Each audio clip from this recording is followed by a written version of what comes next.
Pinag-uusapan natin kanina impeachment. Nasa linya natin, Senate Minority Leader Coco Pimentel. Senator Pimentel, magandang umaga. Igan at Connie. Good morning, sir. Good morning. Good morning, Igan, Oh. Connie, sa lahat po. Magandang umaga. Nagtataka kami eh. Nag-aabang kami ngayong araw na to. Kala namin tuloy na impeachment. Na-delay na naman kayo, June 11. Hay, naku, naputol Senador. ata. Senate Minority Leader Coco Pimentel Na-delay po. din yung interview natin. Bakit parating na tempo kung kailan sa unang tanong? Okay. Senador, magandang umaga uli. Good morning, sir.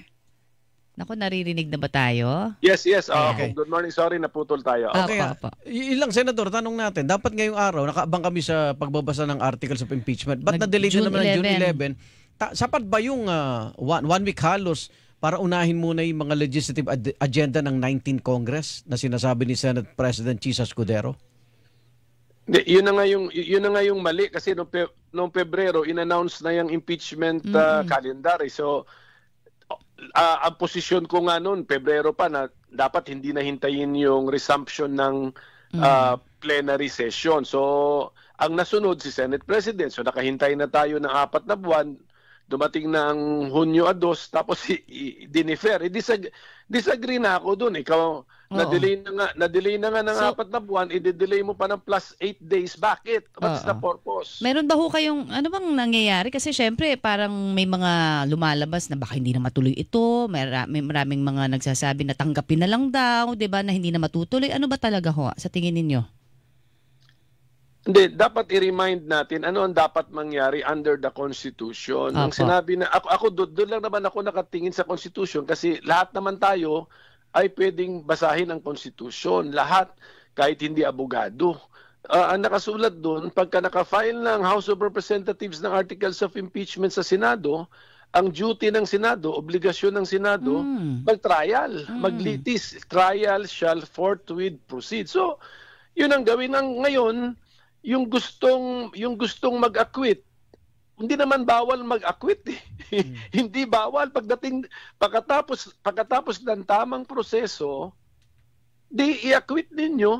Yung iba naman na gustong na-convince ng ebidensya, then mag-guilty sila. So hindi naman walang bawal doon. Ang importante, Sundin. sumunod tayo sa prosesong itinakda sa konstitusyon kasi wala tayong karapatan na baguhin kung ano man yung nakasulat sa konstitusyon. That's my point. So itong sobrang delay, hindi na to forthwith proceed?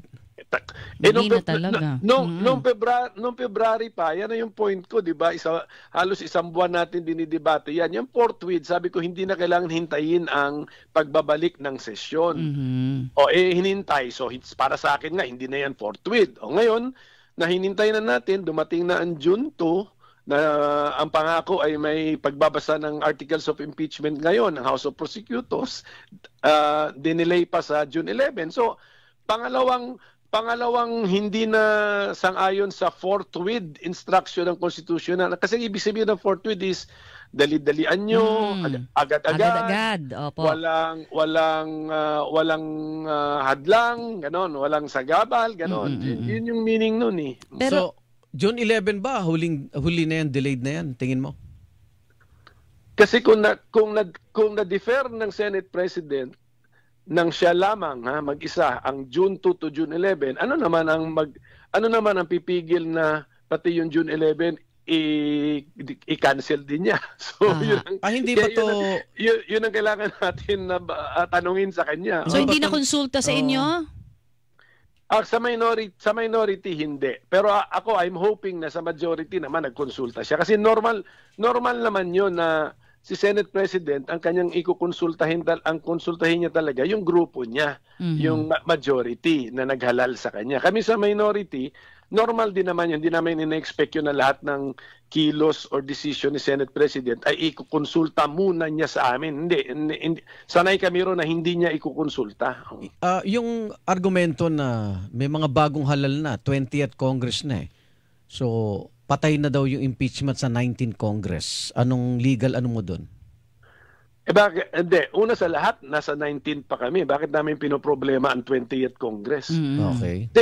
Tignan lang namin muna mga sarili namin. Nasa sitwasyon tayo ngayon. Bakit natin bakit natin i-defer, i-cancel, ipopospone dahil lang sa hinuhulaan natin anong posisyon ng mga senador sa 20th Congress. Dapat hindi ganun. Tingin lang kami muna sa aming grupo. Tapos basahin namin ang Constitution. Ano ba sabi ng Constitution?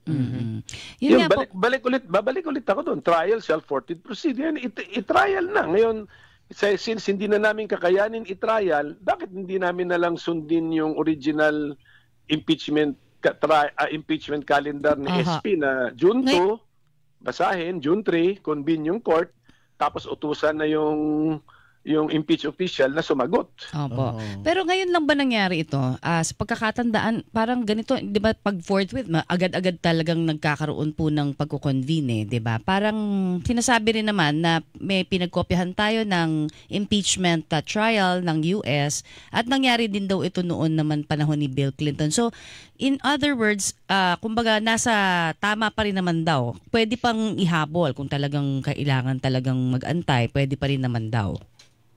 Well, una sa lahat, huwag tayo masyadong mag-US practice. Huwag tayo tumingin sa US kasi syempre iba naman yung pagkasulat din ng Constitution nila sa atin. Ginaya lang daw natin kasi doon. Generally speaking, ginaya natin. Pati impeachment rules natin ginaya. Yes, pero hindi naman natin perfectly kinopya. Kaya hindi natin. Ngayon, ang number 2, ang pagkaalala ko doon sa kaso ni Bill Clinton, nag-trial yun, tabla. Ang alam ko yun, tabla, 50-50 ang score. Kaya nag-tiebreaker yung vice president. Iba yung ano nila doon, iba yung sistema nila. So wag tayo masyadong sa US practice nakatingin. Basta yung sa Constitution lang natin, ano ba talaga, ganito lang mga kababayan, ang sabi sa Ingles, pag nag-file ng House of Representatives ng articles of impeachment sa Senate, trial by the Senate shall forthwith proceed. Anong sabihin nun? Ang paglilitis sa Senado ay dapat agad-agad nang gawin. So,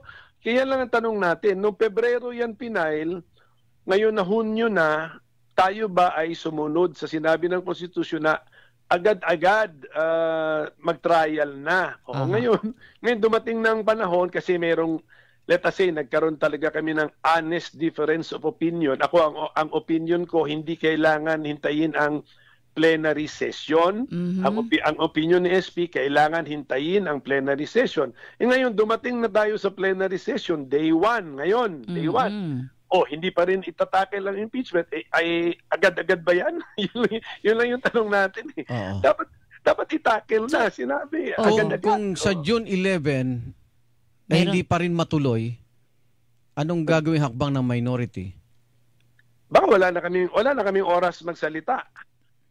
Kasi patapos na Kunyari alas 9, alas 10 na ng gabi, hanggang alas 12 na lang po kami. Yun na lang po yung aming June 11. Ano bang June 11, opo. May parang kasi syempre sa pag-uusapan po na parang ganito na casual, no? Parang tuloy ang naiisip po ng ilan, ano bang agenda? Bakit dinidelay sa tingin po ninyo? Well, ayoko na kasing mag-speculate. Ang official na dahilan na binigay sa akin is the dami ng legislative agenda. May 12 pa daw na expected ng administration na ipasa. Tapos meron daw daan-daan na bagong appointees na kailangan iproseso ng CA. Iba naman yan, hindi ang problema ng Senate. CA. Although ang presiding officer naman ng Commission on Appointments si Senate President din. So, ibig sabihin nun sa point of view, sa mata ng Senate President, yung plato niya punong-puno ng trabaho. Tapos may impeachment pa. Pero ang gusto ko sabihin, expected na yan Anticipated na yan ng rules namin na darating ang time na ang plato namin punong-puno, andyan yung impeachment. Ang sabi, unahin mo yung impeachment. Ganun yun. Pero yung impeachment case ba hindi nagtatapos ng June 11 ng sabi mo nga hating gabi? Yes, dahil tapos na ang 19 Congress, hindi nagtatapos doon. Ang aking position dyan is wala kasi ako problema sa crossing over. Mamanahin ang impeachment na workload o caseload ng Senado ay mamanahin ng Senado sa 20th Congress kasi ang aking pagtingin, korte ang Senado. Hindi ito hindi ito legislative body. Kasi, bakit ko nasabi yan? Kasi ang Senate as legislative body, makikita yan sa Article 6 sa ating konstitusyon, Artikulo 6. Yung Senate as the impeachment court ay makikita sa Article 11 ng ating konstitusyon. So sadyang pinaghiwalayan. Hiwalayan. So kung ano man ang sinasabi ng Article 6 na kailangan mag-adjourn kayo ng session ninyo sa Senado, Article 6, Senado, mag-adjourn kayo ng session ninyo, ang kausap diyan ang Senado bilang legislative body. Hindi yung Senado bilang korte na nasa Article 11. So, magbago man ang members ng Senado, parang korte yan na nagbago ang huwis, ang judge, ang justices, pero tuloy ang kaso. Pero yung docket niya, docket o caseload, hindi apektado. Yun po yung, para sa akin, yun yung mas bagay na analogy. Hindi para kailangan, mas maintindihan natin. Hindi kailangan manumpa at buksan ng impeachment court ang Senado. Hindi kailangan. Kailangan. So, kailan kayo manunumpa sa impeachment court? Yan ang tatanungin natin. Yan tatanungin natin kasi nga sa original proposal ni SP noong Pebrero, June 2 babasahin, June 3 magkukonvene ang korte. Ngayon paglipat niya sa June 11 nung step 1, ang step 1 kasi yung pagbabasa pagbabasa ng artikulo, step 1 yun. Nilagay niya sa June 11 at kaya mamaya itatanong natin kailan ang convening ng court. Pagka hindi ho na halimbawa hindi na convene ulit. So anong mangyayari po? Pwede pa bang ituloy kahit after June? Ako kasi ang aking interpretation noong Pebrero pa, nag-i-exist kasi ang Senado as an impeachment court. Tatanggap yan ng impeachment kahit break, kahit session, kahit kailan. So sa akin, ang aking point, hindi na kailangan. Pero sa mata ni Senate President, sa paggawa niya nitong schedule niya, kailangan. At mas mabuti na nga rin yun. Mas parang para wala ng issue o debate, dapat i-convene na yung impeachment court. Kaya nga yung original schedule niya na June 2 at June 3, okay, sabi ko, yun na lang tanggapin natin kasi nanalo na yung posisyon niya na hindi pwedeng mag-session daw during the break. Okay, tanggapin na natin yun. Ngayon, dumating na ang session time, dapat sundin na namin yung June 2, June 3, hindi ba? So yan ang i-raise natin mamaya.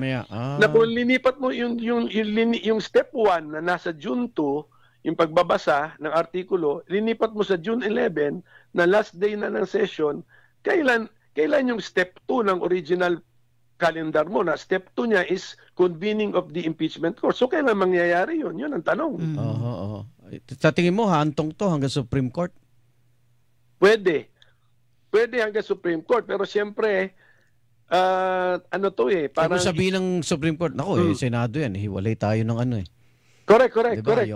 Equal branches lang, oo. Pwede umabot sa Supreme Court, pero siyempre, ang gusto ko nga sabihin, yun ang gusto ko sabihin, na pagdating kasi ng impeachment, exclusive ang impeachment dahil sa Article 11 hindi dahil sa Article 6 dahil sa Article 11 ng Constitution, exclusive ang impeachment proceedings sa House of Representatives at saka sa Senado. Okay. Si House ang nag-uumpisa, si Senado ang magtatapos. Yun. Malinaw. Sana ang bottom line, masunod lang yung batas, nasa saligang batas naman yan, no? Yun na lang po. Yes, balik na lang tayo. Kung ano nasa saligang batas. Yun lang naman yun interpretasyon ng problema diba? Interpretasyon, tama yan. Pero hindi naman mabibigat na salita ang nakasulat doon So, madaling maintindihan kumbaga. Pwede nga kunyari, gamitan lang natin ng dictionary yung mga malalalim, yung pinakamalalim na salita doon, forthwith lang So, tingnan niyo sa dictionary ang meaning ng forthwith kasi agad-agad. Wala na yung iba trial, proceed, senate, mga normal words lang po yan Okay. Senador, salamat po. Salamat po. Thank you, sir. Ingat Thank you po. Senate Minority Leader Coco Pimentel. Mamaya. Walang pinoprotek.